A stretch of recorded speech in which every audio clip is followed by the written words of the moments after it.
welcome back to another episode of Ben and Now. Today we are talking about Rome. Before everybody goes, oh, but there's a million things on Rome. Yeah, there is. But the story will be a bit different. So, what are we going to start with? So, Rome as a entity, of course, everybody thinks of the end of Roman domination, right? The Roman Empire, right? But before then, you had the Republic, and before the Republic, there were kingdoms. So the founding story is that there's a great flood, right? And there are two men, one man and one woman, and they're both made out of clay, and they are also the mythological founders of like a Roman state by Jupiter, right? Jupiter, Zeus, same person.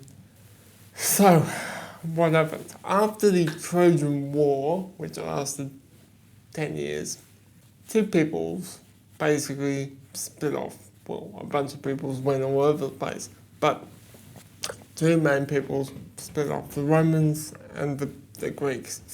So the Romans are part of a Latin-speaking people, and they were led by the mythological guy called Aeneas. He basically carries his son out to the fire in Troy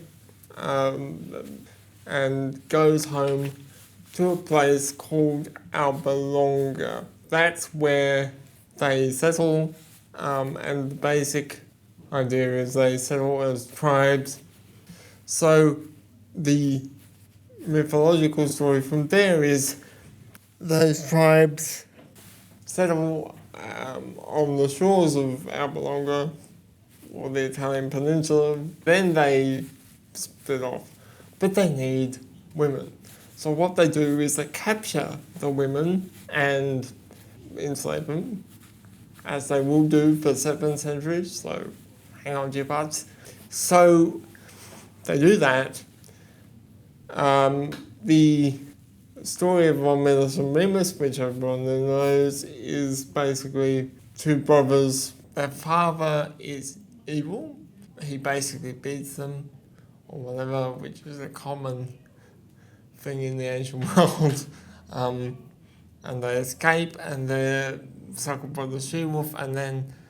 But basically, it's about the number of vultures that he sees versus how many his brother sees, and how many he sees equals enough to become king. Wait, so how does the number of vultures mean who gets to be king? So, it's basically how many surround him. It's like Game of Thrones, basically. Who controls the dragons shall be king of Westeros or whatever. Is it kind of like a superstitious kind of thing? Like this guy has dominion over the birds. It's all superstition. But augury, as fortune telling, is a massive thing in Rome. You pay I don't know, 10 sesterces for a pigeon or something, and then increasingly more for more awesome birds, basically. So it's like the ancient Roman equivalent of like hiring a Hummer to like show that you're a cool dude. Yes. Basically, you have goats, you have people eating the entrails, you have all this sort of thing, but you have birds, and birds fly, and you can look at birds and go, oh, this is interesting, this might happen, or that might happen, or whatever. It's a predictor of the future, it's all this sort of thing.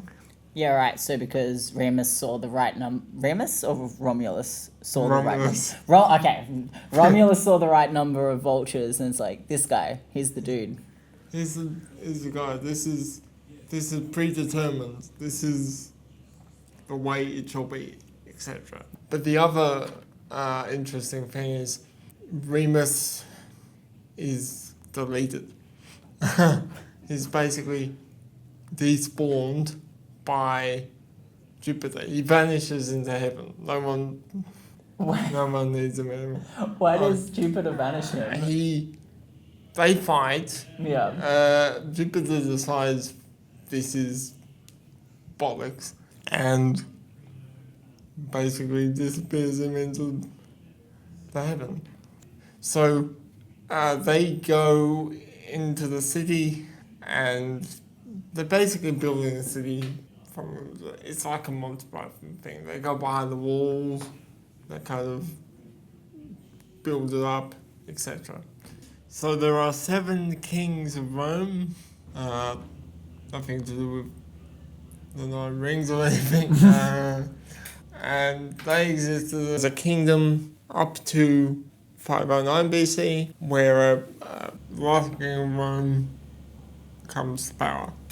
The thing about kingship in Rome, it's really difficult. I was writing the Roman section of the book that most of this is coming out of, and to find inscriptions of the king of Rome is really hard because there's one basalt stela, and to find references to that is insanely difficult, but sure. I didn't.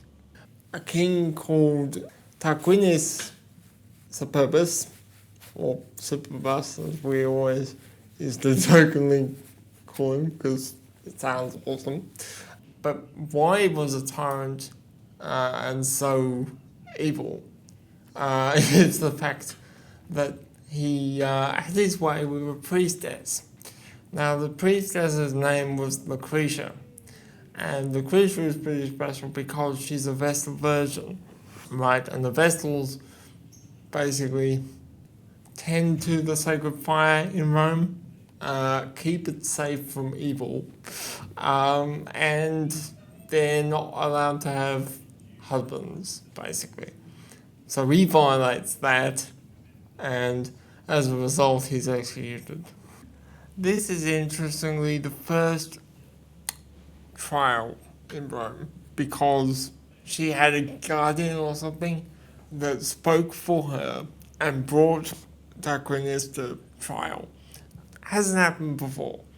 Will happen 100 times in the Republic, but this is the first non-mythological kind of way of holding people accountable for their actions.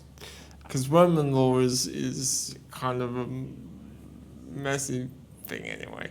And as we find out, there's loopholes everywhere. But yeah.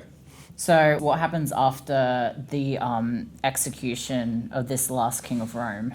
So what happens after that is the Senate is formed, the traditional Senate, and then the Republic is founded, which I'll talk about in part 2 of this series.